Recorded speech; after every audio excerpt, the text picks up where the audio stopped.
And at that moment in time, our red eastbound vehicle struck, as you can plainly see, the expedition. There were 7 people in the expedition. 4 of them were ejected. It was obvious they weren't wearing seatbelts. 2 of them landed in the road. 2 of them landed in the wood line. They were significantly injured. Our 18-year-old graduating high school senior was significantly injured as well. She and 1 other person were airlifted to Tampa General Hospital. 5 were transported by ground ambulance to Lakeland Regional, where they're being treated, and 1 of the deceased was here on scene until being removed just a few minutes ago. From every indication early on, the Silver Expedition was picking up some of his team. They worked in construction, and he just apparently failed to see this red pickup truck. It's a horrible crash. We have now the 2nd fatality that's died at Lakeland Regional, so we've got 2 deceased, and the others are in various conditions from stable to critical. There's a possibility a 3rd may die as a result of their injuries. That one is in emergency surgery right now.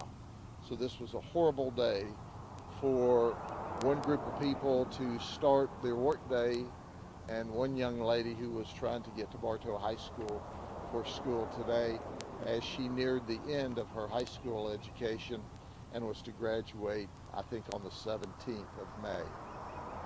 Are there any questions? Sheriff, we've had neighbors reach out to us and say this is such a dangerous stretch of road. I mean, what can be done?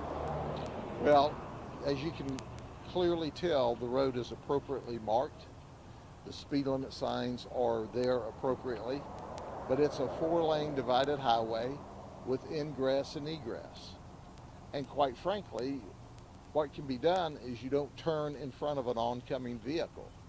This was not the road's fault. It was not the design of the road's fault. This was the only person's fault was the person who, and didn't mean to, but for whatever reason did not see the red pickup truck and turn left in front of it. It was 5:41 in the morning, so it was still dark.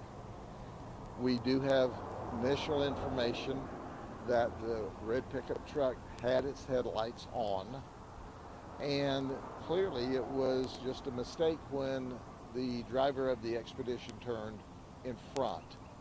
We also see over my shoulder here, there's another sign where someone else has lost their life right here. A friend of mine lost their life on the next block down on Highway 60, but once again, it's not the road fault, it's the driver's fault.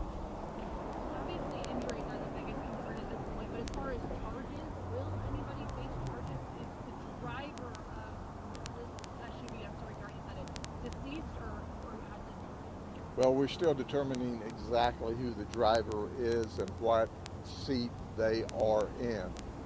But once again, it's early in the investigation, but initially, and I underscore initially, it appears that this driver will be charged with violation of the right-of-way because he turned left in front of this young lady. And once again, there's a lot of investigation because we've got to put each person back in the exact seat that they were in.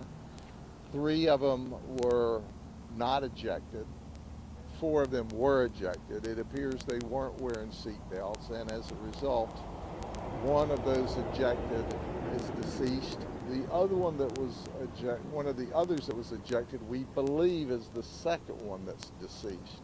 But once again, those are the pieces that our homicide team will put together over the next days and weeks. Okay? You know what I know. Thank you very much. Take care.